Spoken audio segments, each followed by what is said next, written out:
Hello and welcome in to another episode of the Fantasy Football Forecast. I'm your host, Trevor Scott, joined by my co-host, Matt Duraldi.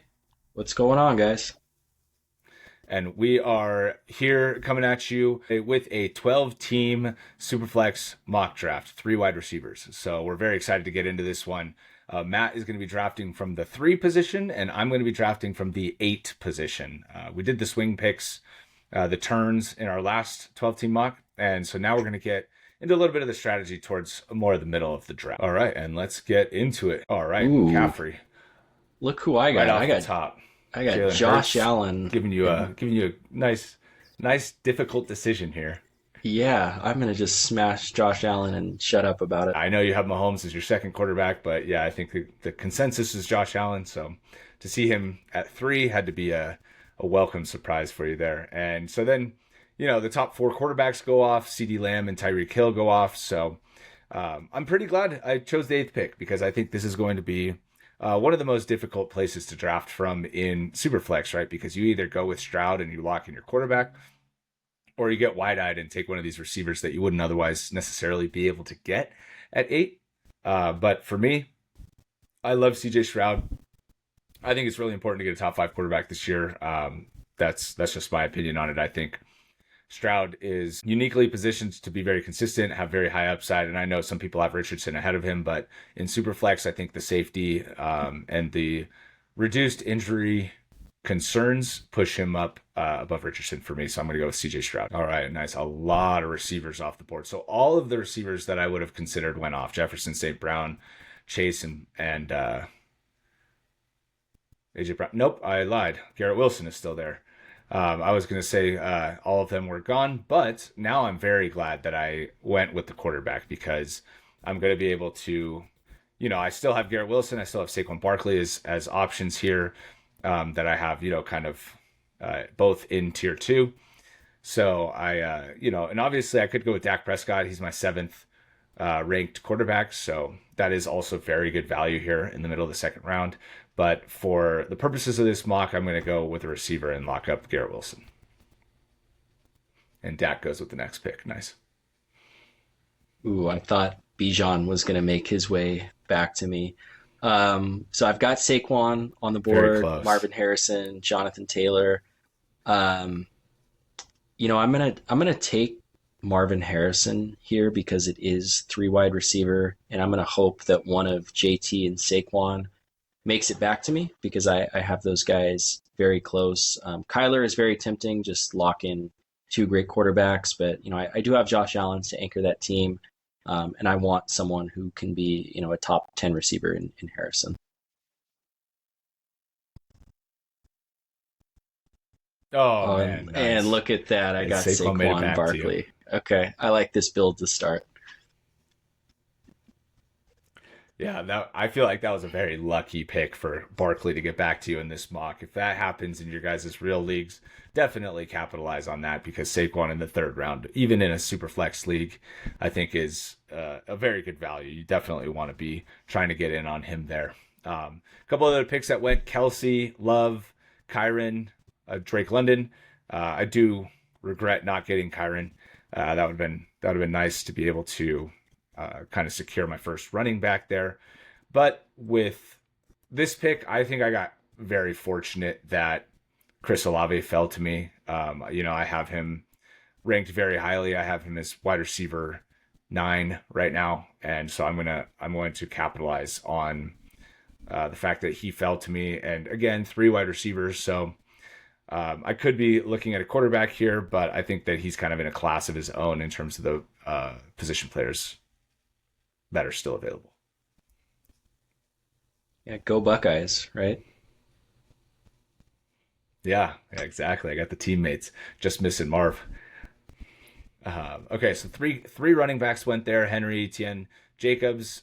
You guys know I like Tua and Goff, so that's a little unfortunate that they went off, but it did leave Justin Herbert available in the 4th round, and in 12-team Superflex, that is something that I'm extremely interested in. He's obviously going to be full-time starter. I think the offense is going to be better through the air than people give it credit for. I know Harbaugh wants to run the ball, but I think with the better offensive line, more time to throw, and with an established running game, there's going to be a lot more open to him in terms of being able to throw. So I think all of those things are actually going to help him more than hurt him.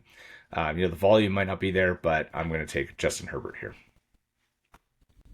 And this is just a no-brainer pick again for me, Devon Achane. So being that it is three wide receiver, I'm putting myself in a little bit of a hole, but I do have, my anchor in Marvin Harrison, and now I've got Saquon and Devon Achane, who, both have sky high ceilings mixed with Josh Allen. So probably will definitely attack wide receiver in the later rounds very heavily. But as of right now, I can look at my board and still take Nico Collins, who I've been pushing up more recently. I just think that he's the alpha in what should be a very good offense. I have question marks about Diggs, and I like Dell, but I think he'll be the 2 or 3 there. But with Nico, again, I think his role's pretty locked in right now. Yeah, and I've pushed up Nico too recently, so I do have him up there as well. I think that's a good pick, over Debo specifically. Neighbors is not somebody I'm interested in, and definitely taking Nico over Diggs at this point. So I like that pick a lot. So I'm here on the clock looking at my options here, and as much as I would love to lock in my third wide receiver here, I think all 4 of these guys up top are very good picks. I currently have it ranked DJ Moore, Cooper Kupp, DK Metcalf, and then Devontae Smith. But since there are quite a few of them, and I'm looking down the board even, and I would be okay with Amari Cooper as my 3, George Pickens. But I like quite a few of the receivers here. In the running backs, I am not as big of a fan of any of these guys as I am of James Cook. So it's one of those things where build ends up mattering over necessarily like just straight up rankings. And I'm going to go with James Cook here. I like that pick. We've talked about Cook at length, and I think I'd be comfortable with him as my top running back in a build like this as well. Yeah, awesome. And the other reason I did it right is I talked about how many guys I liked at receiver, right? How many guys I would be okay with drafting. And Metcalf made it back to me, right? So like the fact that there was 5-6 guys that I was kind of in on taking made it so I felt pretty confident one of them would make it back to me, and one of them did. So I'm going to take Metcalf and fill in that third wide receiver position. I'm very, very happy with how that turned out. Yeah, and looking at my team, I see Evan Ingram and George Kittle on the board. I could take one of those guys here, but looking at team 1 and 2 that both have tight ends, I'm going to go ahead and wait on one of those, look to other positions, looking at the quarterbacks. Got Kirk Cousins, Aaron Rodgers, Baker Mayfield. I'm going to go with Cousins. I have him just a smidge ahead of these 2 guys. I think he provides a pretty high floor in what should be a very good offense, obviously. So now I feel very confident in my quarterbacks. And look at that. I will say I think it's interesting. Hold on real quick. I wanted to say something because I think it's interesting that you looked at the tight ends and made the determination that they weren't going to take a tight end, but then didn't look at the quarterbacks, right? And they both have 2 quarterbacks already, so they're likely not going to take a quarterback either. So, like for example, if you're drafting and you notice that, I personally would have taken the position player you wanted, and then I would have expected Cousins to make it back to me. If they took a third quarterback, then they're behind the 8 ball anyways, and you could have got Rodgers maybe. But anyways, I don't know. Just I wanted to point that out because you did the right thing looking at the fact that they didn't have or that they had tight ends, but also I would have taken a peek at the fact that they had quarterbacks as well. Yeah, and then the tight end I'm going to go ahead and take George Kittle here. Typically, I take Evan Ingram in this position, but I don't know. I like Kittle's weekly upside that can win you any given week. So for the purpose of this, I'm going to go ahead and roll with George Kittle here. For me, I'm looking at my roster. I got my 3 wide receivers, 2 quarterbacks. I still do need another running back. And David Montgomery, an extremely good pick right now, I think, especially with news that Gibbs is banged up. So if he goes into the season banged up at all, Montgomery is going to rocket up rankings and it's going to be a very good pick. But for me, I feel like I got gifted my tight end 5 here with Ingram. So I have to, at this point, lock up my tight end. I wouldn't necessarily in 12 team leagues count on this personally. There's a lot of teams that don't have tight ends yet. There's a lot of teams in your league that will be very concerned with this, just in general, so in a way that the computer might not be. I wouldn't necessarily count on that, but for this mock, I have to take him there, just to display that if he is there, there's definitely urgency at that point in the draft to get him. And then looking at Montgomery went, unfortunately, Zamir White and Brooks went, so I'm going to be hurting at running back here. Looking at the board, I've always said I like to prefer, or that I prefer waiting and take Jaylen Warren, but looking at this board, I think I got to go with Najee Harris here. I think he, in Arthur Smith's run scheme, if he is getting a bunch of volume, that they should be a much better running team this year. I do have Raheem Mostert ranked ahead of him in the running back 21 through 35 video that we put out, but I think that's something that I now have to make an adjustment on because I'm going to take Najee over him. All right, looking at my board, definitely need a wide receiver to fill out that starting roster spot. I'm going to take Calvin Ridley. I think he's in for a pretty good season this year. I think that Will Levis is going to throw the ball a lot. We've seen that D-Hop is already banged up early on. He's not getting any younger. And I think that the passing game should really revolve around Calvin Ridley. I like that pick. I think you did really well rounding out that third spot. Yeah, and another guy who I'm going to take here, I think is going to be the focal point of his offense, albeit maybe not the best offense in the world in Carolina. But I think, we've talked a lot about Deontay Johnson at length, and we think that he's set up for a very high floor year, at least. Maybe not a lot of touchdown upside, but when I've kind of waited on wide receivers, he's someone that I know I'm going to need to rely on. Yeah, and I like that pick. I would have liked to have one of those two receivers, Deontay or McConkey, because I still am in need of a flex spot. And I've talked a lot about preferring that to be wide receiver, but looking at the running backs versus the receivers here, it's in an interesting spot. I think with Raheem Mostert still on the board, and I did talk about him last pick, so I'm going to go in this direction here with this pick. So I'm going to be a little thin at receiver now because I only have 3.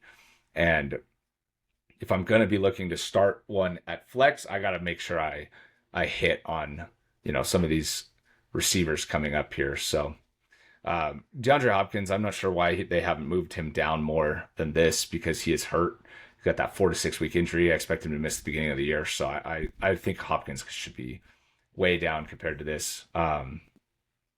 JSN, I'm not entirely sure that he's going to be taking over that number 2 spot, so I just am not that enthusiastic about taking him.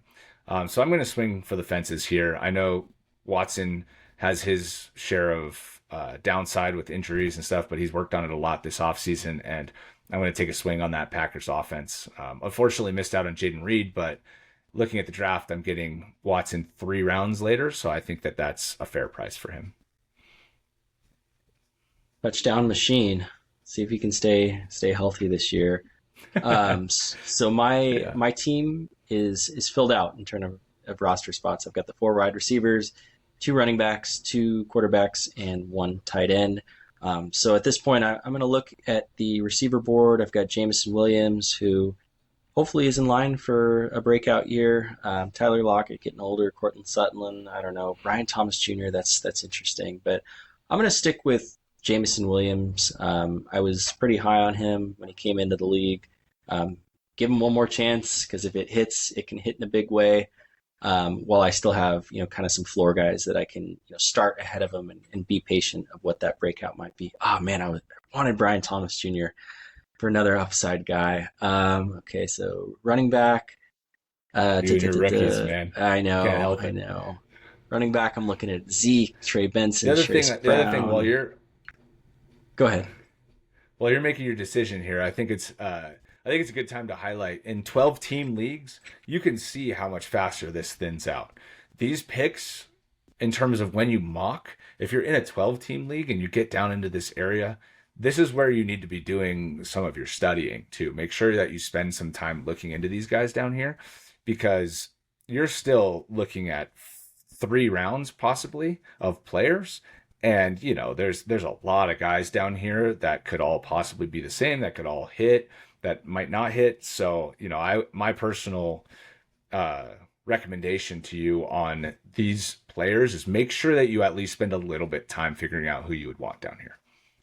Yeah, and looking at this board, I do think it's time to grab a third quarterback because in a 12-team league, there's not enough quarterbacks for every team to have three starters. So I want to make sure I get someone on my team, like Derek Carr that, may not be the flashiest guy, but, we've seen year over year his ability to just be good enough. And with bye weeks or potential injuries, I want to make sure I protect my squad. That was going to be my pick. I'm very sad. Now I don't know what I'm going to do. Now, so the reason that was going to be my pick is, like you said, I feel very confident he's going to be the starter. Now that I'm looking at the rest of the quarterbacks available, right? Bryce Young, I feel like fits that mold, but outside of him, I don't think any of these guys do really, right? And you look down the quarterback rankings. Minshew's in a battle with O'Connell. Fields is the backup to Wilson, but those two kind of maybe nipping at his heels a couple weeks in. Drake May, I don't think he's even going to be the starter to start the year, and they might give it to Bull Melton, the other guy that they drafted this year. So, I don't know that you want him. There's just a lot of question marks down here at this point. And actually, I think I just talked myself into Bryce Young because I was going to go quarterback here. And, there's, like I mentioned, there's so many guys down here that are all kind of the same. And so I'm going to take my shot in the 11th round here of a 12-team league on Bryce Young. That was the pick, and Patriots are not going to start Joe Milton. That guy's he's a practice squad YouTube quarterback that can make every dazzling play, but turn on the Tennessee tape, and I don't think that's where the Patriots are going to go. But he is so fun to watch throw Don't the tell ball. that to Colin Cowherd, man. Cowherd was all over him. I know, and Cowherd never misses on takes, right? Yeah, never, dude. Always spot on. Always spot on. Okay, so I'm gonna. I have 3 running backs at this point, so I feel pretty solid about that, and I still feel like I'm behind the 8 ball a little bit at receiver because I still only have 4, and I would like to have more injury assurance. I'd like to have more flex options, so I'm gonna go in a direction to shoot for a little bit of upside again. And this is maybe a little out of character for me, but with the Josh Downs injury news, I think that there's an opportunity for A.D. Mitchell to come in and kind of play a little bit more of a role early in the year. And if he's doing well, I think that he's going to be able to take that job and run with it. So, I didn't know how he was going to get on the field necessarily all the time, but now I feel like he's going to be forced onto the field with this Downs injury. So I'm going to go this direction.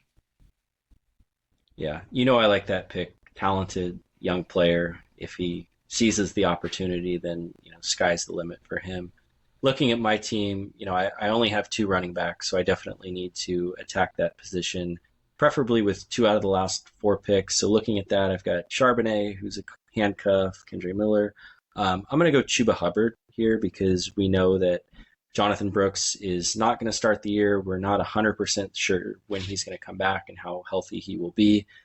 So being able to just get someone that I know is going to be the starter, even though it's not the most fun pick, I can cut him week 5 if I need to, and Brooks comes back. And with the next pick here, I'm going to go kind of the opposite side as well, where I don't know if this guy is going to be the starter. I don't know if he's going to be the backup or how much he's going to play.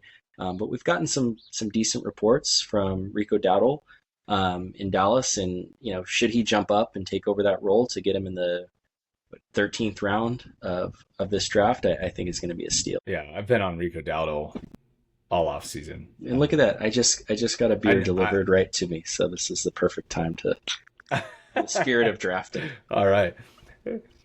Yeah, right. And for anybody that doesn't know, right, halfway around the world, because I'm drinking coffee, so I'm in Germany. Trevor's in for sure. Colorado for the time being. So yes, it's appropriate given the time zone change. Yeah. So, but anyways, I like the Rico Dowdle pick. I think that's very much the way I would have gone as well. I've been on him for most of the offseason because I've expected him to be the starter. And then when they signed Zeke, I was like, oh man, he's going to be even more valuable because it doesn't look like they're going to bring anybody else in. So I like that pick. I'm not sure I understand why he's going so low. Like I would have taken him over Chuba Hubbard. I would have taken him maybe a couple rounds earlier than this even. So as we get closer to drafts, as you get closer to your drafts, keep tabs on him for the end of your draft because I really think he's a good value. So going to the overall again, you got so many quarterbacks up top. So let's look at the flex rankings. You got Gabe Davis.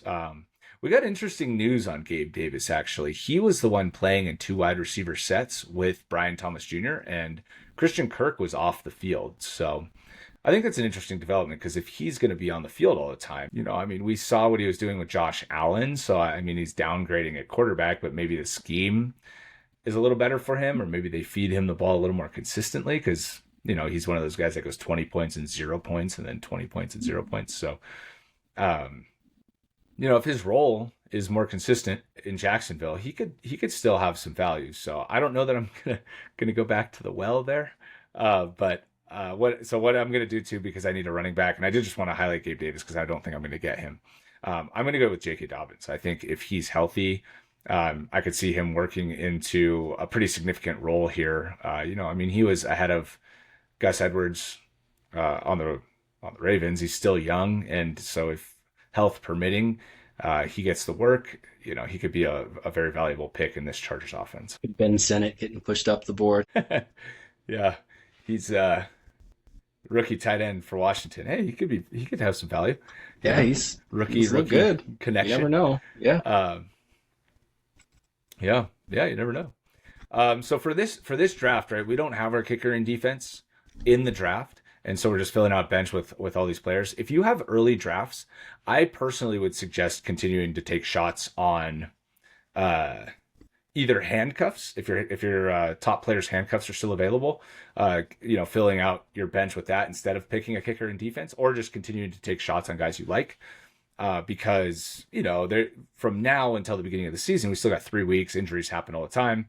You have a place to go if you need it. And also, if you pick anybody that's going to be on IR, you can slot those guys into IR after the draft and then pick up your kicker and defense. So my opinion would be, especially if you're drafting on Sleeper where it lets you do it. I don't think on ESPN it allows you to do it, but on Sleeper you can do it. And so that would be my recommendation here. And so with this pick, I need a running back again, right? I kind of went in on a couple receivers, so I have 5 now. And I'm going to go with Ty Chandler. I think he's got a lot of talent. So if he is on the field at all with Aaron Jones, I think he can be relatively productive. And anything happens to Aaron Jones again this year, he's going to be a starter for your fantasy teams. Yeah, I like that pick, and I'm gonna go down the board here as well. Looking at a handcuff type guy, I know that his freshman tape at Wisconsin was some of the best we've seen, and we saw him lighting up preseason week 1. Very solid player. I don't think he's going to cut into Breece Hall's playing time, but hopefully Breece Hall stays healthy. But if not, I think Braylon Allen can be one of those high end. Yeah, and I like the Braylon Allen pick. If you draft Breece Hall, that's a perfect example of somebody that I'd pick over a kicker. If something, God forbid, happens to Breece Hall during practice, I don't expect to see him in the preseason or whatever, but that's a perfect guy to take just to make sure you're covered. So, make sure you know your handcuffs or look it up during the draft. Yeah. And then for my last pick, I always take a high upside wide receiver. Looking at the list of guys available, I'm just going to take the most talented player, who I see the most talented player on the best offense. I think maybe Troy Franklin might be the most talented player, but Jermaine Burton of the Bengals, he's checks all the boxes a receiver should. T. Higgins, might not be part of the long-term future. Maybe somebody misses time. Like him here as a flyer, probably will be on the waiver wire after week 2, but worth a shot. Worth a shot here, right? And that's what we're trying to do. So is just take shots on guys that could work out. So I'm going to go back to receiver. I think this guy's getting overlooked. Even in rookie drafts, he's getting overlooked. Like 3rd round rookie draft pick. But that's Malachi Corley. This is somebody that Aaron Rodgers wanted. This is somebody that's likely going to be on the field as the number 2 receiver to start the year, especially with Mike Williams hurt, can play in the slot. So, I think there's an opportunity for him to move around the formation as well. So, again, he's going 188 for a reason, but overall taking a shot on him, I think is worth the upside. I like it. All right, and with that, we have completed our 12-team Superflex draft. Definitely a lot more difficult than 10-team leagues, right? You get into a much more quarterback strategy up top, and the players that you're picking in, towards the end of your draft are much, much further down the board than in 10-team leagues. So hopefully this helps you guys, and we look forward to talking to you in the next one.